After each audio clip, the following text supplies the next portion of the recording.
Before the apocalypse arrived, you're faced with three choices. Which one do you pick? 1. An unlimited supply of food and drinks. 2. A golden desert eagle with infinite ammo. 3. A can of hairspray that makes you irresistibly gorgeous until it runs out. I know in advance, in 3 hours, the frozen apocalypse will hit. Human living conditions will deteriorate rapidly. The zombie virus is about to break out. Order and law will crumble piece by piece. In the apocalypse, food scarcity is the decisive issue. I choose option 1 without a second thought. Selection confirmed, host has been granted unlimited food supply. A rush of excitement surges through me. I think silently, give me a Coke, light on the ice. I'm a little thirsty. In an instant, an ice-cold Coke appears in my hand. I can barely contain my excitement. This is actually real. Perfect. The apocalypse is coming. The rules of survival are about to change. Those miserable days, I never have to endure them again. Time to live differently. Starting today, I eat beef. System, hit me with 10 more skewers. I'm chewing through beef skewers when a message from my girlfriend comes through. I passed my grad school entrance exam. There are some things I need to clear up. Let's break up. You know as well as I do, we're not in the same league anymore. You're just a worker making $3,000 a month. While I'm going to be a grad student, my future is bright. I know this is cruel, and I know you've been supporting me through these years of studying, but I gave up years of my youth too. We're even. Don't contact me again. This is where it ends. I stare at those cold, clinical words. A sharp sting hits my chest. Then it fades. I let out a cold laugh. Ha, Luna, you're going to regret this. The system chimes again. To ensure host's survival, the system will offer daily check-in rewards at midnight. Options may include weapons, supplies, physical enhancements, and more. Host may select one reward per day. For the first time, I'm actually looking forward to the apocalypse. In the old world, I was nobody. In the world that's coming, I'm going to turn everything around. With that thought, I hop on my electric scooter and head back to my rental. While waiting for the elevator, a voice dripping with contempt cuts through the air. Hey worker, back off, you reek of sweat. I turn around, it's Sophie in her bank uniform. She's got her hand over her nose, glaring at me like I'm something she stepped in. Sophie is my neighbor. I'm in 501, she and her newlywed husband Wade are in 502. They married just a month ago. I caught a glimpse of her in a white gown that day. Honestly stunning. An easy 90 out of 100, looks and figure combined. Far beyond the ex-girlfriend who just dumped me. Seeing her now, a slow, knowing smile creeps across my face. Sophie frowns, her patience visibly wearing thin. Keep staring and I'll gouge those eyes out. It's been a long day. The last thing I need is to be suffocated by someone like you. What rotten luck. Her husband Wade is a company executive. Together, they fancy themselves society's elite, and look down on workers like me from the bottom of their hearts. The elevator arrives, I step in. Sophie clearly intends to wait for the next one. Just before the doors close, I say coolly, if you get hungry, remember to come find me tonight. The moment the doors shut, Sophie feels a shiver run through her, followed immediately by a surge of fury. Who does he think he is? Come to him for food? He must be out of his mind. Back in my room, I start rummaging through the wardrobe. The frozen apocalypse is almost here. I need to dig out the down jackets and thick blankets first. A sharp, insistent knock hits the door. Sophie's voice comes from outside. Hey worker, explain yourself. What did that mean just now? Get out here, don't hide in there saying nothing. I know you're home. Hearing the commotion, her husband Wade opens the door. Sophie, what's going on? Why are you banging on that worker's door? Honey, this lowlife had the nerve to hit on me. I want him driven out of this building. So the punk's asking for it? Don't worry, babe. I'll make sure he... Wade doesn't finish the sentence. He looks up, locks eyes with my cold, hard stare, and his bravado deflates on the spot. He's soft-looking. I've done physical labor for years. Solid all over. If it came to blows, the outcome would be obvious. Wade switches gears instantly, flashing a nervous smile. Haha, you're back? Long day of work, I bet. Get some rest. What are you backing down for? Did you not see the way he just looked at me? Are you actually scared of him? Honey, you've got it wrong. I'm not scared. We're society's elite, happy and successful. People at his level will always be jealous of us. Remember the fortunate person's retreat principle.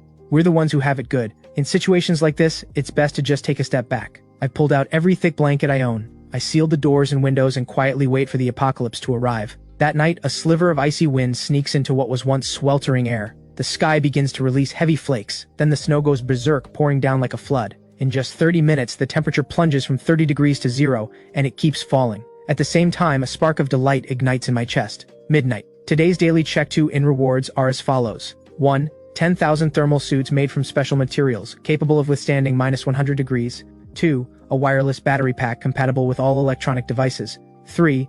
A 10,000 terabyte flash drive containing every film, show, and video you could ever want. 4. A cantaloupe so sweet it could give you diabetes on the spot. After a moment's thought, I pick option 1. The temperature is dropping too fast. Staying warm is the top priority. Seriously though, is the system trying to be funny? 2 days in a row, and the last option is always a joke? The moment my selection is confirmed, I focus my mind, and a black thermal suit materializes in my hands. The fabric is something else, as soft and breathable as pure cotton, with the silkiness of cashmere. I pull it on and my eyes light up. It doesn't just block the cold, it actively generates heat. Even my face, hands, and feet, fully exposed, feel nothing of the cold. It feels almost like a spring day. With food and warmth both secured, I settle by the window and watch the snowfall paint the city silver. Suddenly, a scream erupts from below. I rush to the window and peer down, and freeze.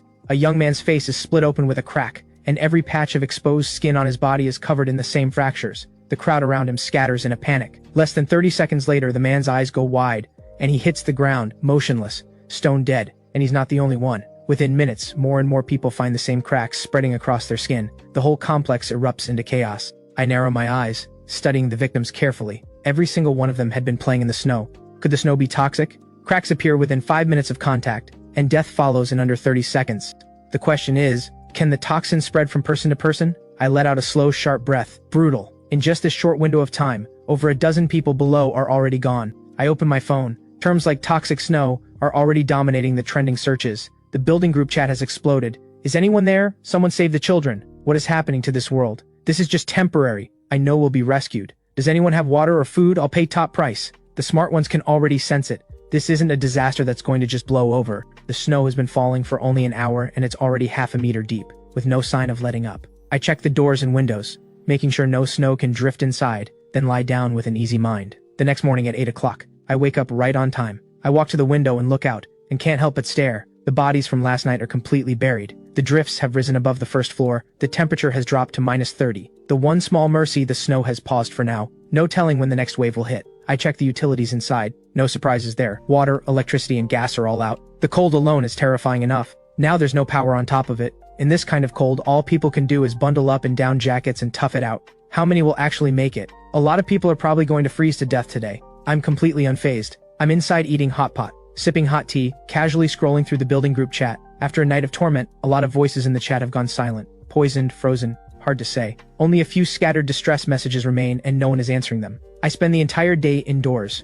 Midnight rolls around again. Time for the next check-in. Today's options: 1. A golden desert eagle with infinite ammo. 2. Power level increased by 5. 3. A reclining sled that glides across ice and snow with 0 resistance. 4. A carbonated drink that makes you burp without end. The fourth option continues to be absolutely ridiculous. I'd love that golden desert eagle, but I go with option 2. Based on these options, it seems rewards can reappear in future check-ins. No rush then, I can wait and pick it when it shows up again. As for the power level upgrade, that sounds properly sci-fi. The moment the selection is confirmed, a surge of raw power floods through my body. I throw a punch at the solid wood dining table. The corner explodes into splinters. I'm satisfied. The upgrade covers everything: strength, precision, every aspect of combat. And that punch? My hand doesn't even hurt.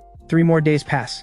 I still haven't gone outside. The snow outside falls and stops in waves. The drifts are nearly reaching my window now. And finally, the golden desert eagle shows up in my check-in again, along with a passive skill that makes every single shot a perfect hit. For the third reward, I go with the constant heat stove. It's shaped like a lotus flower, small enough to fit in your palm, glowing with a faint blue light. No charging, no fuel. It runs on its own endless energy. Place it indoors and it holds the temperature at 26 degrees within a 3-meter radius. The catch: walls block the effect. But when you have 10,000 of them, a few scattered around the room does the trick perfectly. I can't help but feel a little speechless. Does this thing kind of make my thermal suit pointless? On the bright side, I can finally take a bath at home. The unlimited food supply I picked on day 1 already included hot water, so that's covered. My phone still has a sliver of battery. I see someone in the building chat suggesting people head to the underground parking lot to trade supplies. Actually, a smart idea. The parking lot connects to the outside, but all the entrances are buried under snow. Every building can access it through the emergency stairwells. Sitting inside eating all day is getting dull. I decide to head down and take a look. The underground parking lot is packed. I do a rough count.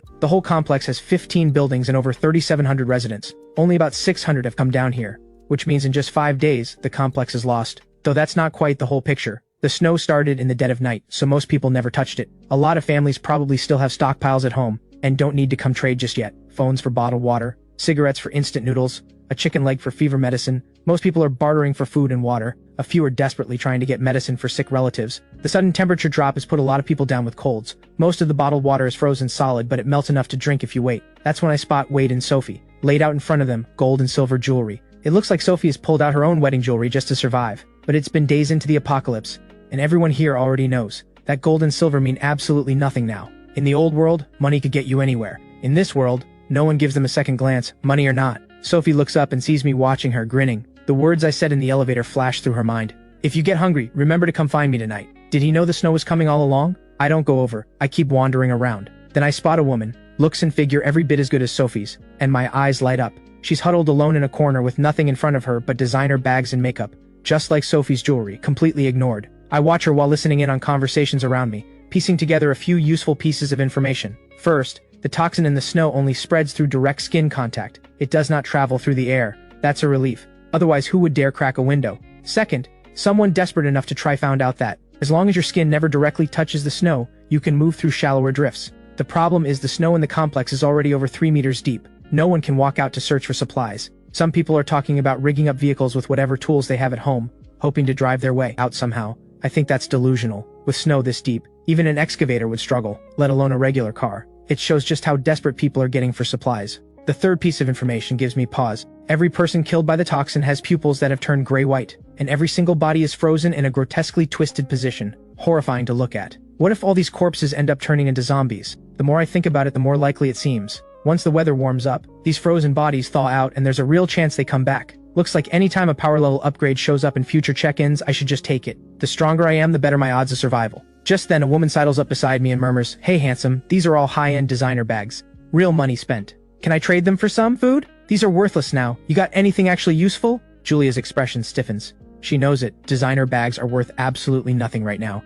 Everyone is bundled up and starving. Who has time to think about fashion? She lives alone. No one to fall back on. In a world this ruthless, the only thing she has left to offer may be herself, but she's not ready to go there yet. What about this? Julia hesitates for a moment, then pulls a black plastic bag out of her pocket. I take it and feel the weight immediately. I open it to find rows of portable chargers, neatly packed in every size. Calls me handsome to my face, but in her head, I'm just a charging station. All fully charged, ready to use any time. Take them back. I toss the bag back to her. I was going to turn her away outright, but I decide to play the long game instead. So I reach into my pocket and pull out a bread roll, give it a slow wave in front of her face. "You want food? Come to my place." I hold her gaze for a beat, then turn and walk away. Julia bites her lip, torn. In another life, she wouldn't have given someone like him a second look, and yet here she is, being told to come to him. It makes her furious. But what choice does she have? He has food. I keep strolling, searching for my next mark. Less than 2 minutes later, 3 large men burst out of Building 7's stairwell, each swinging a cleaver. The one leading the charge is Drake, a thick slab of muscle, mean written all over his face. "Move it, boys! Hit them!" He charges the nearest stall himself. The vendor is a woman in her 70s, with a single can of elderly formula on her mat. Drake snatches it in one grab. "Give it back! That's mine!" The old woman clutches Drake's arm, desperate to reclaim what's hers. It was the only thing she had to trade for food. A cold gleam flashes in Drake's eyes. He raises the cleaver and brings it down. The old woman crumples without a sound. "He killed her!" Someone screams. "He killed her!" The crowd detonates into chaos, scattering in every direction. I'm not worried. I've picked up physical enhancement from past check-ins. These 3 are nothing to me, but I don't feel like getting involved. I let the panicking crowd carry me slowly back toward home. After all these days, order is finally beginning to collapse. When survival is at stake, kindness and humanity vanish. Today is where the chaos truly begins. "What are you standing around for? Keep going!" Drake bellows, and his 2 men find their nerve, swinging their blades and grabbing everything in reach. Julia takes one look and bolts for home, not stopping to grab her designer bags off the ground, and not noticing that her ID card has fallen out of her pocket. Wade grabs Sophie's hand and runs, but 2 people who've never had to fight for anything get knocked down fast. "Honey! Honey!" Sophie's legs have gone to jelly. She can't get up. "Get up!" Wade tries to pull her to her feet, but he's too starved to have any strength left. He sees Drake charging toward them, cleaver raised, and Wade shouts, "Wait here, babe, I'll go find someone to help." He drops her hand and runs, doesn't look back once. Sophie is frozen in disbelief. She never, not in 1,000 years, imagined her new husband would abandon her like this. As Drake closes in, she breaks down in tears. I walk over and pull her to her feet. She's one of my targets. Can't let her disappear just yet. She feels the strength in my grip. Sophie looks up, sees it's me, and something stirs in her chest. Across the lot, Drake and his men keep going until everyone has fled. Only then do they stop. The 2 henchmen sweep through what's left, scooping up a solid haul of food. The plan was simple: charge in without warning, people panic and run, leaving everything behind, and it all goes to them. This is human nature in the apocalypse. Everyone fears getting hurt. Not one person fought back. 3 men just terrorized hundreds. Drake does the math. What they grab will last a few days. After that, it gets complicated. These people probably won't dare come back down. The only way to get more food after that is to break into rooms. Just then, one of his men jogs over holding an ID card. "Boss, look what I found." "Oh? And a pretty one at that. ID photos don't lie. Her name's Julia. Just don't know which unit she's in." "No rush, let's get the food back first." After getting Sophie back, I block the stairwell door, then head back to my unit, Building 5, Room 501. Sophie doesn't find her footing until she sees her own front door. She wrenches free of my arm and hammers on it. "Wade, open the door. Call yourself a man? You ran and left your wife behind. And now you have the nerve to lock the door? Her voice is raw, on the edge of breaking. I smile to myself, open my own door, and lean against the frame to enjoy the show. Wade, trembling inside, hears the racket and creeps to the peephole, and only when he confirms it's just us two, does he work up the nerve to open up. Sophie, you're okay, get inside, those guys might come back. What kind of man are you, Wade? What happened to your vows? The moment danger comes, you drop me and run. I must have been blind to marry you. Noticing me watching, Wade's face darkens. Sophie, listen to me. I wasn't scared, I was going to find someone to help, but no one would. There was nothing I could do. So I came back to grab something to fight with. I was coming to save you. You have to believe me. Then why did you lock the door? Wade has no answer for that. Sophie keeps going. We have nothing left to eat or drink at home. I lost my gold bracelet back there too. What are we supposed to do now? I'm still so young. Am I going to starve to death with you? The more she speaks, the more hopeless it sounds. She breaks into sobs. Sophie has never felt more helpless in her life. Wade is just as lost. For all his talk of being a social elite pulling in hundreds of thousands a year, he's completely useless in the face of this. Suddenly Wade's eyes drift to me, still watching, and something clicks. Why does this guy look so well fed? Not even a hint of hunger on his face. Hey man, you got food at your place? Yeah, plenty of it. That's great, could you share some with us? Of course not. I pull a can of Coke from my pocket, crack it open, take a long sip, and let out a satisfied burp. Even in the dead of winter, ice-cold Coke hits just right. Wade and Sophie look ready to pop a vein. Looking at them, I find it genuinely funny. You couldn't be bothered to acknowledge me before the apocalypse, and now I'm out of your league. Wade squeezes out a flattering smile. We're neighbors after all. Neighbors are closer than distant relatives. Share a little with us, and once this is over, I'll get you into my company. 6,000 a month. No, 8,000. That actually makes me laugh out loud. This man still hasn't grasped what reality looks like now. I produce a piece of fried chicken, take a bite, nothing tops off a Coke like fried chicken. The two of them stand frozen, eyes locked on the chicken in my hand. Sophie tries, what if we buy it? We'll pay. Do you have any idea what it's like out there right now? Then what's it going to take for you to give us something to eat? My gaze shifts slowly, and lands on Sophie. Here's the deal. My place is a mess. I need someone to take care of it. I'm willing to hire you as my maid, 8 in the morning to 8 at night, managing my daily needs. As for payment, 3 meals a day, plus 1 bread roll and 1 bottle of water to take home each day. How's that? You've got some nerve. Why would I clean your house?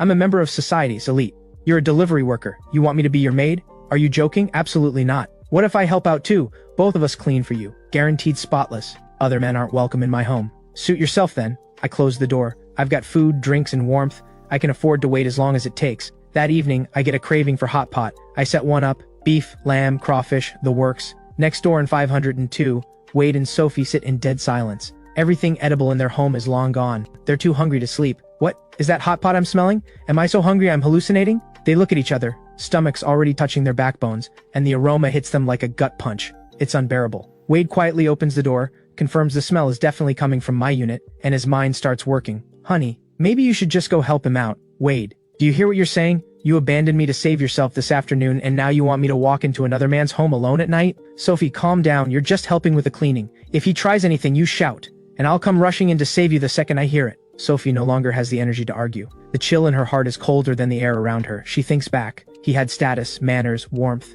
Everyone around them called him a perfect husband. But when disaster truly arrived, she finally saw who Wade really is. A coward.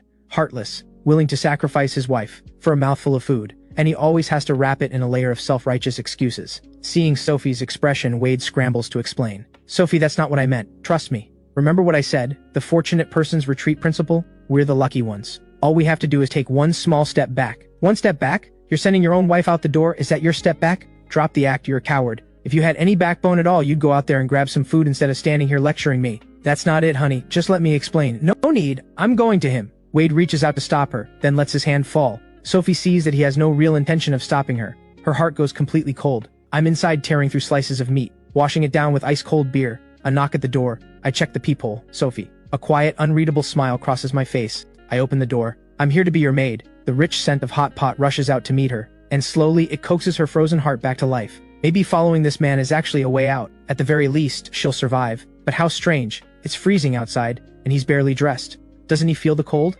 I glance at Sophie, then cut a look at Wade standing behind her, face a knot of conflict, and toss him a bread roll and a bottle of water. Wade catches them with a look of stunned delight, and without a moment's hesitation tears them open and devours them on the spot. Come on in. Sophie's eyes land on the steaming hot pot in the living room, and she can't hold out any longer. She steps inside. Sophie, don't worry. If anything happens, just call out. The door shuts in his face. Wade's words cut off mid-sentence. The moment Sophie steps inside, she freezes. It feels like walking from the middle of winter straight into summer. How is it this warm in here? The power has been out for days. I haven't eaten in 2 days. Can I eat something first? I give a cool smile. Forgotten your place already? Call me master. Sophie's temper flares. She's about to snap, but a sharp cramp twists through her stomach. She thinks of Wade grabbing that bread and not offering her a single bite, and her eyes go red again. She's an elite, and now she has to call someone like him master? But what choice does she have? Master. I nod and toss her a sheet of paper. That's the maid code. Follow it. Sophie picks it up, puzzled. Then her eyes go wide. The maid code reads,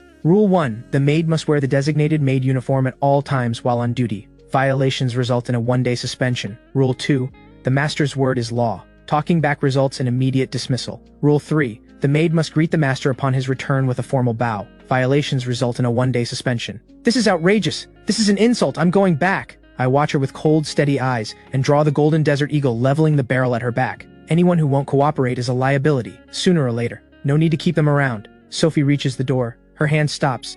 Beyond the door, outside the reach of the constant heat stove, the bone-cutting cold rushes back in. She gives in. She doesn't want to go back to that cold, dark apartment. She doesn't want to face her useless husband. She doesn't want to starve. Sophie finally convinces herself, drops to her knees and says, Master, I was wrong. Since you've decided to stay, follow the rules properly. Seeing as it's your first offense, I'll let it go this time. Just you wait, kid, give me one opening, and you'll know exactly what I'm capable of. An hour later, I'm completely full and satisfied. I run hot water in the bathroom and let Sophie go clean up on her own. Back in the living room, I can't help but sigh contentedly. Now this is the life. True to her reputation as the finest in Building 5, Sophie is a gentle presence. Nothing like Luna, who used to look at me with contempt and kick me to the curb. Sophie, replaying everything that just happened, feels the tears threatening again. But she quietly makes her way to the table and finishes every last bit of the hot pot I left behind. That long-lost feeling of being full finally returns. And with it, most of her resistance melts away. She follows the maid code to the letter, tidies the entire room, and then curls up on the sofa and falls asleep. She's made up her mind. Food, warmth, comfort. This place is practically paradise. As for dignity, survival trumps everything. Staying alive is all that matters. The one thing she can't figure out, where on earth is he hiding all this food? The kitchen and fridge are both empty. Is it in the bedroom? But she doesn't dare set foot in my bedroom. It's too comfortable here to risk ruining it. At 12:10, the reward arrives. Today's daily check-in options are 1. A nuclear-powered generator providing unlimited energy. 2. Combat made function unlocked. 3. 1,000 high-explosive grenades. 4. A pair of socks that never smell. The grenades are tempting, but in the current situation, one handgun is more than enough. Grenades would be overkill right now. I'll grab them when they show up again. Combat made? What does that mean? Curiosity gets the better of me. I go with option 2. The moment the selection is confirmed, a new tab appears on the system panel. I tap it. Sophie's information is displayed clearly. Name, Sophie. System rating, 82. Current level, 1. Maid set confirmed. I stroke my chin. Everything else makes sense. But what exactly is a maid set? It's definitely not something I sewed together. Has to be a system item. The way to level up a maid is pretty interesting. You accumulate maid experience points, and level up once they're full. A maid's maximum level is capped at half the host's level, which means Sophie can go up to level 3 at most right now. The 5-level power boost I got from the system has already pushed every physical attribute to a new high. As for leveling Sophie up, I'm very confident about that. That night, Wade tosses and turns, unable to sleep. The sounds drifting through the wall replay over and over in his mind. He wants to rage, but doesn't dare. After all, he was the one who pushed his wife out the door. At 8 the next morning, Wade shows up at my door with dark circles under his eyes. Unable to stop himself from knocking, I open it, still half asleep. I just wanted to check. How is Sophie? She's been here all night. Shouldn't she be coming home? Wade catches one glimpse of his wife in the living room, dressed in a maid uniform, and jealousy and fury nearly explode out of him. He holds it in. I slap my forehead. Where are my manners? She's incredibly capable. Got the whole place spotless. Very impressed. I turn to Sophie. You've been at it all night. You must be exhausted. Go home and rest. The kitchen and bathroom aren't done yet. I'm not going back today. It's cold out here, honey. You should head home. I smile to myself, very pleased with her answer. Wade is absolutely seething. He fixes Sophie with a furious glare, nearly losing it, but before he can say anything, I toss him a bread roll and a bottle of water. That's your share for today. Thank you. Since the cleaning isn't done, Sophie should keep at it. I'll leave you two to it. See that? Your husband didn't come here for you. He came for the food. Sophie feels a pang, but not as sharp as she would have expected. It seems she's already starting to grow accustomed to being here. Wade returns to his apartment, eyes burning with cold fury. The way Sophie acted just now, it's infuriating. Bet she wanted to go over there all along. I need to find a way to get my hands on all his food. Down in Building 5's emergency stairwell, a number of survivors from the building have gathered. Wade looks around and feels a chill run through him. The entire building has fewer than 100 survivors left. The rest have frozen to death, starved, or been killed by the toxin. Everyone, the situation is critical. I believe we need to unite. Yesterday, the whole complex gathered in the parking lot to trade, and Drake's crew robbed everyone. Now nobody dares go back down there, and things are only going to get harder. So I propose that the surviving households form an alliance. Share resources, protect mutual interests, and face this crisis together. Enough with the big talk, everyone's starving. How exactly do you share resources when there aren't any? The first thing we need to do is form a patrol team. One able-bodied person from each household. Starting from room 101 on the first floor, we go door to door. Any unit with no survivors, we take everything. Drake's crew has already killed people. We can't just sit here and wait to die. The parking lot security door won't hold them forever. We move together as a group. Even if we run into Drake, there's no reason to be afraid. There are 3 people. We're well over 10. Should we really be scared? And how do we divide what we find? Everyone who joins the patrol team splits the supplies equally. But I don't have any able-bodied people in my household. My husband probably died from the toxin outside. It's just me and my daughter now. I agree. This doesn't seem fair. My wife and I are both in our 60s. We can barely move around. What happens to us? Whatever you collect, please share some with everyone. Elderly households first. A cruel glint flashes in Wade's eyes. Useless old woman thinks she can eat for free? Before he can even finish the thought, a middle-aged man cuts in. Who cares about you? We go with Wade's plan. You work, you eat. If you want to survive, fall in line. Do well enough and maybe I'll toss you something. If you're not willing to contribute, that's on you. Wade nods inwardly in approval. But the moment those words land, the stairwell erupts, accusations flying from every direction. The middle-aged man's face goes dark. Without warning, he grabs the loudest woman by the head and slams it into the wall. Once, twice, blood spattering with each impact. Days of crushing survival pressure erupt into raw violence. His face twists into something inhuman as he beats the woman to death. Everyone present is frozen in horror. A dozen men exchange glances, as if some invisible chain has snapped. Pandora's box has been thrown wide open. Brothers, get control of everyone. Keep the useful ones. Anyone who doesn't cooperate gets thrown out. Don't let them slow us down. Wade is stunned. How did things spiral this far? His plan was to build the patrol team, then use it as leverage to pressure me into handing over food and get his wife back in the process. He had badly underestimated how ugly people could get. In his cowardly fashion, he panics and scrambles back to his room, tripping over himself to get there. Master, it sounds like something's happening outside. What's going on? Don't worry about it. Focus on doing what you're supposed to do. Everything else is none of your concern. The purge of Building 5 had begun, but this wasn't just one man's doing. It was the spark that lit the fuse for men across the entire complex. In every other building, men began banding together, going door to door in search of food. The whole complex descended into chaos. In room 403 of Building 3 lived Julia, a solo streamer who lived alone. She'd always had a habit of stockpiling snacks, so she had more supplies than most. It had kept her going longer than her neighbors. But now, Julia's time was almost up. Building 3 had its own squad, more than 20 men, going door to door. The outcome was never in question. Through her peephole, Julia watches the door to 401 get pried open. Her neighbor's screams send a tremor through her whole body. Julia knows she's far more attractive than the woman in that room, which means if these men find her, her fate will be far worse. Then it hits her. The man she met in the parking lot yesterday. He said he was in Building 5, room 501. She has to find a way to reach him. The chaos outside is closing in. Her door is next. Julia dashes to the balcony. Lucky. No snow today. She carefully clears the snow from the window frame, shoves it open, and leans out. Building 3 and Building 5 aren't far apart, just over 20 meters between them, and from her window she can see my balcony directly. Without thinking, she grabs whatever bottles and jars she can find and hurls them out, trying to hit my window and get my attention. But she's not strong enough, and her aim is terrible. She throws again and again, and misses every time. The panic rises. Finally, a bottle of skincare lotion connects squarely with the glass. It doesn't shatter, but the impact rings out loud and clear. I'm in the middle of going over the finer points of the maid code with Sophie when I catch the sound. I step out to the balcony. I look out with a frown, and spot Julia waving frantically. Come save me, they're breaking in. Did I just hear a woman's voice? One of the men in 401 straightens up puzzled. On the sofa, a powerfully built man with a cigarette clenched between his teeth turns his heavy gaze toward the hallway. Boss, sounds like it's coming from this floor. The man's name is Leo, the undisputed leader of Building 3. Sounds coming from 403, there's a woman in there. Leo waves his hand and leads the group to 403. The knock comes almost immediately. Julia's fear spikes. She calls out to me in desperation, "They're here, please!" I cross my arms, utterly unbothered, and give a faint smile. Save you? Do you know what that's going to cost you? Julia goes still. Her eyes are already going red. If you save me, I'll be your girlfriend. Anything. I don't need a girlfriend. Julia is speechless. At that moment, Sophie, dressed in her custom-made uniform, slowly moves to stand beside me. The sight completely stops Julia cold. She stares at what Sophie is wearing, baffled. Isn't she freezing? Is she superhuman? I look at Julia.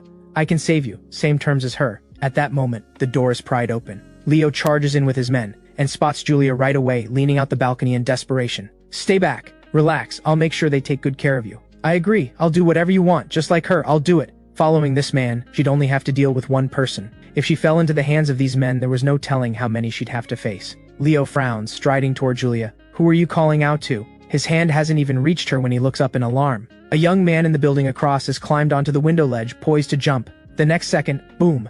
I launch myself off the ledge, cut across the open air between the two buildings, and slam straight onto the balcony of 403. Leo's jaw drops. Then a size 10 foot connects squarely with his face. The sheer force sends him flying, and he crashes into the men behind him, taking several down with him. I land clean, and I'm actually a little surprised myself. Level 6, and I'm already this strong? I just had a gut feeling I could make that jump. And somehow I actually did. The system never disappoints. That was over 20 meters. I'm practically flying. Julia's mind has completely shut down. She stares at me, dazed. How did you even get over here? Leo hauls himself up, looking at me with something close to fear. But then he counts his men, 20 plus, all armed with blades, and his confidence creeps back. Kid, playing the hero? Take a look at how many of us there are. Get on your knees and give up. At his signal, the men draw their cleavers and kitchen knives ready to charge. Perfect timing. Let's see just how strong I really am. I lick the corner of my mouth with a savage grin, pocket the gun, and drive my fist into the nearest man. Leo's mouth falls open. This isn't a person.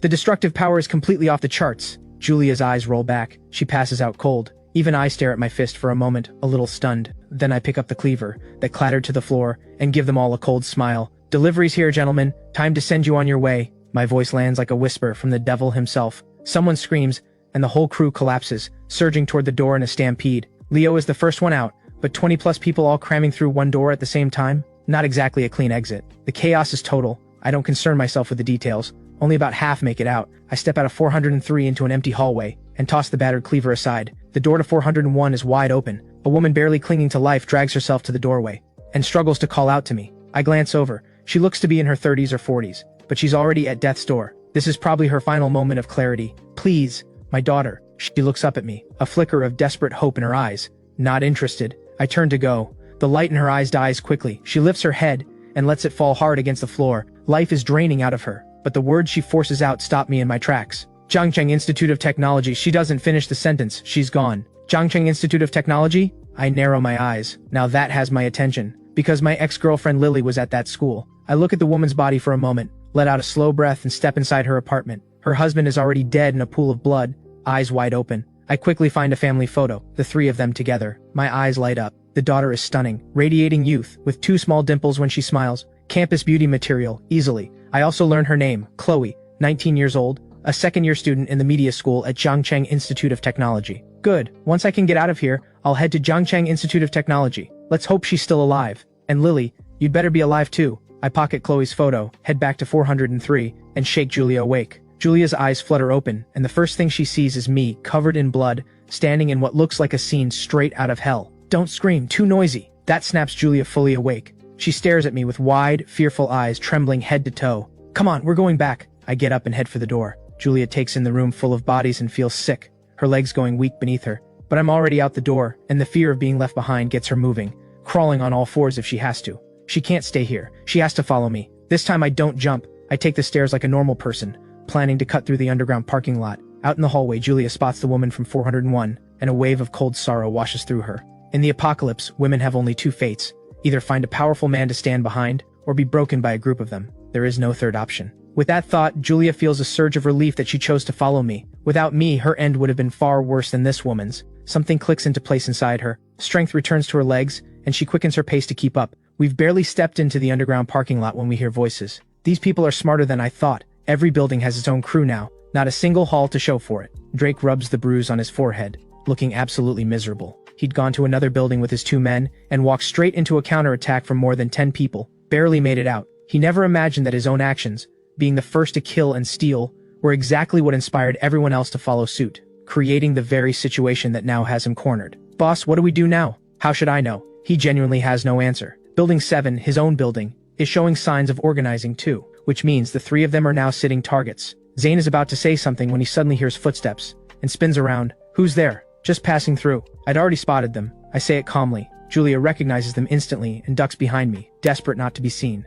Just passing through. Everyone in this complex knows who we are. You've got some nerve, kid. Boss, it's the woman from the ID card. It's actually her. Ha, what are the odds? We've been hunting for food all day and we stumble into a beauty like this. Not a bad day after all. With that, the 3 of them close in. Julia presses herself further behind me, terrified. Don't hide from me, sweetheart. Drake reaches for Julia's face, acting as though I'm not even standing there. I slap his hand away without a change in expression. You blind? There's a man standing right here. Drake recoils from the sting and finally takes a good look at me. I'm tall and well-built, but the three of them don't see that as a problem. Zane notices the blood on my clothes, frowns slightly. Something feels off, but he says nothing. They've killed people themselves. Of course others can too. Kid, I'm in a generous mood today. Don't feel like killing anyone. Be smart about this. Hand over the girl, and I'll let you walk. I'm in a hurry. If you insist on dying, don't say I didn't warn you. And then I move. 3 sharp cracks ring out in quick succession. It takes Drake and his men a full second to register the pain. Then all 3 drop to their knees, hands between their legs, drenched in cold sweat. You dirty? That's not fair. That hurts like hell. Am I broken?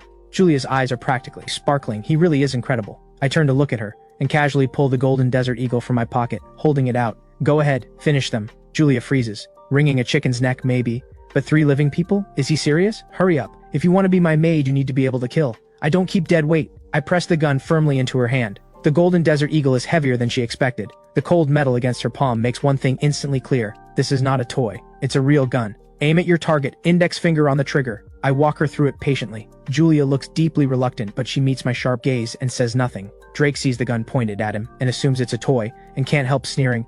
Who do you think you're scaring? I didn't grow up afraid of anything. Remember your face now. Go ahead and pull the trigger if you've got what it takes. Otherwise, I will make you regret this. Julia startles, and the fear suddenly drains out of her, replaced by a surge of white-hot fury. I murmur in her ear, he's garbage, pull the trigger. Julia clenches her jaw so hard her lip nearly bleeds. She's furious, but when it actually comes to pulling the trigger on a living person, she hesitates. Ha! Go on then. Can't do it, can you? Don't be scared, I've got a gun too. I'll show you how it's really done. Heh. Then, Julia's finger moves. She pulls the trigger. The gunshot thunders through the parking lot. Drake's head explodes on the spot. Zane and the other man are scared out of their minds. They forget the pain entirely and scramble to escape on all fours. Julia stares at the body in front of her, hands shaking uncontrollably. Then she thinks of the woman in 401, a woman with no power to fight back, tortured to death by a group of men. The man standing before her has given her the power to resist. She has to learn to wield it, fast. Otherwise her end will be no different from that woman's. Julia's mind shifts fast. She goes after Zane immediately, raises the gun, and fires. Zane is crawling desperately for his life. The shot catches him in the thigh. He collapses in agony. Don't kill me! Julia fires again. Zane goes completely still. That's enough, he's dead. I nod in approval and take the gun back. As reality sinks back in, Julia slowly begins to accept what she's just done. The churning in her stomach becomes impossible to hold back. She turns away and retches violently. I walk over to the last surviving henchman. Big bro, no, please sir. Don't kill me, I surrender. Whatever you need, I'll do it. Just say the word. Please spare my life. It's a while before Julia, having brought up everything her stomach had, comes to stand before me with red-rimmed eyes, clearly wanting to say something but unable to find the words. Let's go. Home. I turn and head toward Building 5. Julia looks at the bodies on the ground, and the people Drake killed the day before, and something inside her grows firm. I have to survive. Whatever it takes. Drake's remaining crew is nowhere to be seen. We don't cross paths with them. The moment we get back, Julia stops dead. The dining table is covered with all kinds of seafood and beer, and a pot of rice sits steaming hot. The apartment is spotless, carrying a faint mix of tobacco and something lightly fragrant. Most importantly, it is wonderfully warm. Sophie sees me come in and steps forward immediately with a bow. Welcome home, master. Julia gets her first proper look at Sophie's face, and is struck speechless. She's beautiful. This is the new maid. Show her the rules. I don't want to see either of you slipping up. With that, I settle at the table and start eating. Yes, master. Sophie turns to look at Julia, and is just as struck. She's stunning. Her figure and presence are even better than mine. In an instant, Sophie feels a flash of alarm. She needs to establish her authority now, before this woman takes all of the master's favor. Follow me. Bathroom first. Clean yourself up. And with that, Sophie crawls toward the bathroom on her knees. Julia stands there, bewildered, and takes a couple of steps to follow. When Sophie stops and fixes her with a sharp look. Once you walk through that door, you became the master's maid. Maid code. Rule 1. No standing or walking without the master's permission. Julia is taken aback by the sheer force of Sophie's tone, and part of her wants to walk right back out the door. But the memory of what just happened, and the gun in my hand, brings her straight to her knees, mirroring Sophie exactly. I sit eating the mantis shrimp Sophie shelled for me earlier, nodding with quiet satisfaction. She's adapting fast, true to her elite background, impressive ability to adjust to a new role, worth commending. In the bathroom, Sophie carefully washes Julia. Neither of them says a word. Why is everything in this room? Don't ask questions you shouldn't. Keep respect for the master at all times, or you won't even know how. You died. Julia falls silent. She can't begin to imagine what Sophie has been through to become this way. Sophie studies Julia's figure, and the knot of unease in her chest tightens. Her hands, without meaning to, press a little harder. Do you think rescue will come for us eventually? Never say that again. Finding the master, that is our rescue. Don't you understand yet? Women like us, what do you think happens to us without him? Half an hour later, Julia follows Sophie out. I've just finished eating. I grab a whole lobster and drop it in front of Julia. Good work today. Julia stares at it, feeling a complicated mix of emotions. A hot lobster in the middle of the apocalypse. That's beyond luxury. I look at her and let a slow smile spread across my face. I glance at the system panel and nod with quiet satisfaction. Seems like a streamer isn't all beauty filters and camera angles. There's real substance there too. The situation across the complex keeps deteriorating. Every building now has its own floor boss. Violent gangs modeled after organized crime, each one locking down their building completely. The snow is so deep, it actually cushions falls. Jumping from a window won't kill you outright, but most people sink deep into the drifts and either suffocate or slowly freeze. Screams and wails fill the air without end, grinding down every survivor's nerves. Meanwhile, Leo gathers more than a dozen men into a room. Besides the supplies, we've taken on over 20 people who can actually work. Next step, we move according to plan.